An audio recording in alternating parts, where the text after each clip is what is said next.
الشہر الحرام بالشہر الحرام، اگر تمہارے ساتھ کوئی زیادتی کرے ایسے مہینوں میں جس میں جنگ کرنا منع ہے، جس کو حرام مہینے کہتے ہیں، الشہر الحرام، تو ان حرام مہینوں میں بھی تم خود سے اولیت نہیں بلکہ بدلہ دینے کے لیے، اٹیک ڈیفنس کے لیے ان حرام مہینوں میں بھی تم ان پر حملہ کر سکتے ہو اگر وہ کریں۔ الشہر الحرام بالشہر الحرام والحرمات قصاص، اور جتنے حرام مہینے ہیں جنگ کے بندی کے، جنگ اس میں منع ہے، رجب، ذی قعدہ، ذی الحجہ، محرم، یہ 4 مہینے، اس میں جنگ نہیں کی جائے۔ رمضان کا مہینہ نہیں ہے، لوگ سمجھتے ہیں رمضان کا مہینہ بھی جنگ بندی کا ہے، ایسا نہیں۔ رمضان تو فتح کا، جنگ بدر ہوئی، غزوہ فتح مکہ ہوا، یہ سارے غزوات ہوئے، تو رمضان نہیں ہے، رجب ہے، محرم، ذی قعدہ، ذی الحج، یہ 4 مہینے ہیں۔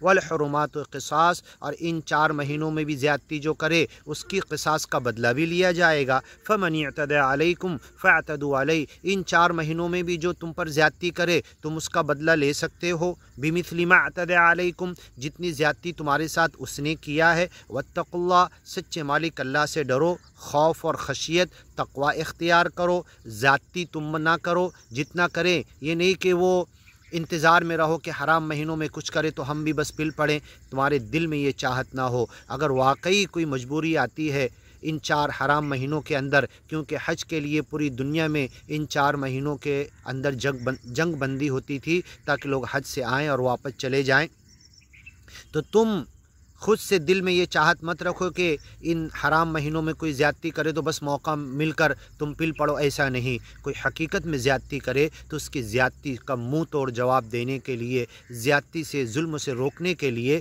ان حرام مہینوں میں تم جنگ کر سکتے ہو۔ بمثل ما اعتدى علیکم، جتنا حد سے تجاوز اس نے کیا اتنا ہی جواب دو۔ واتقوا اللہ، سچے مالک اللہ سے ڈرتے رہو، خوف اور خشیت اختیار کرتے رہو۔ واعلموا، جان لو، ان اللہ مع المتقین، جو اس کا خوف اور خشیت اور تقوی کی زندگی اختیار کرنے والے ان کے ساتھ ہے۔ ان اللہ مع الصابرین، اللہ صبر کرنے والوں کے ساتھ ہے۔ ان اللہ مع الذین اتقوا والذین هم محسنون، انہ من یتقی ویصبر فان اللہ لا یضیع اجر المحسنین۔ صبر کے بعد تقوی، اللہ کا ڈر، تو انسان احسان تک پہنچ جاتا ہے۔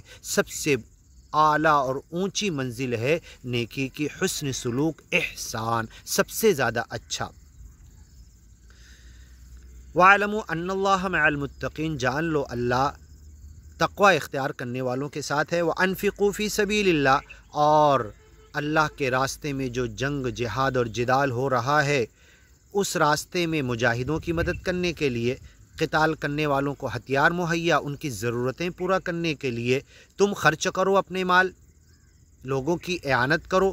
فی سبیل اللہ، لفظ فی سبیل اللہ ایک عام بول چال میں کسی بھی اچھے کام کو کہا جاتا ہے، لیکن جہاں قتال، جہاد، اور اکثر قرآن میں بلکہ ہر جگہ قرآن میں جہاں بھی فی سبیل اللہ کا لفظ آیا ہے وہ صرف اور صرف جنگ، جدال، قتال اور اللہ کے راستے سے گیان کے راستے، گیان کو پھیلانے کے لیے، لوگوں کو گیان کی طرف لانے کے لیے، اور اس راستے میں اگر اگیانے لوگ اڑ جائیں، جنگ جدال ہو، لڑائی جھگڑا ہو، تمہیں مارنے اور کاٹنے پر آ جائیں تو تم بھی خاموش مت بیٹھو۔ یہ ہوتا ہے فی سبیل اللہ، اللہ کے راستے میں، جہاد فی سبیل اللہ، جنگ فی سبیل اللہ، قتال فی سبیل اللہ۔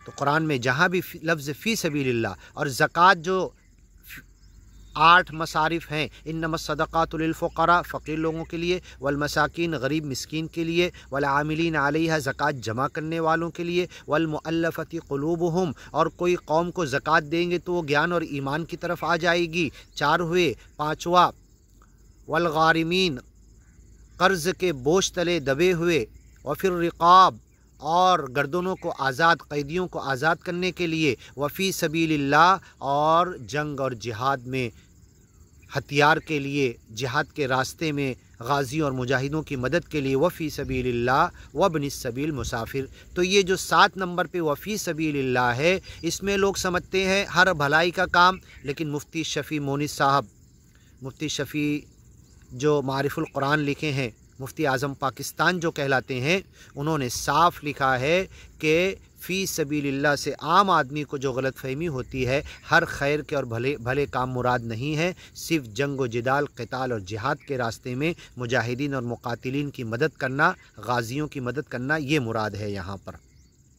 ورنہ اگر فی سبیل اللہ میں عام چیزوں کو داخل کر دیں تو 8 جگہ پر زکوٰۃ دینا کوئی مطلب ہی نہیں ہوا۔ فی سبیل اللہ میں آلریڈی سب آ جاتے ہیں، پھر ہر جگہ ہر ایک کو دے سکتے ہیں، اس لیے تمام کو فی سبیل اللہ کے نام پہ داخل کرنا یہ بہت بڑی غلطی ہے۔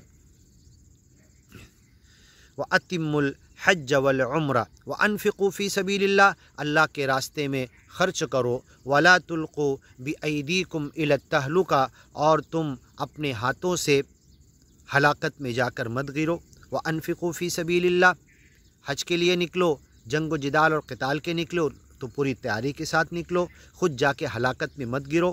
وَأَنفِقُوا فِي سَبِيلِ اللَّهِ، اور اللہ کے راستے میں خرچ کرو، وَلَا تُلْقُوا بِأَيْدِيكُمْ إِلَى التَّهْلُكَةِ وَأَحْسِنُوا، اور احسان کرو، ہر معاملے میں، جنگ میں بھی احسان کرو۔ اور تمہارا مطمع نظر یہ ہونا چاہیے کہ وہ سامنے کی لڑنے والی ظالم قوم، اگیانی قوم، وہ گیان کی طرف آ جائے۔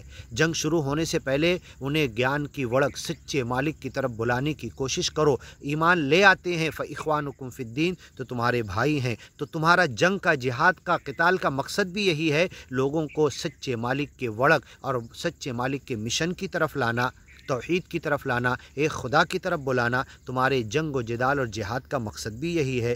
وَأَحْسِنُوا، یہ احسان کے ساتھ تم یہ سارے کاریہ کرو، ان اللہ یحب المحسنین، تمام احسان کرنے والوں کو سچا مالک اللہ پسند کرتا ہے۔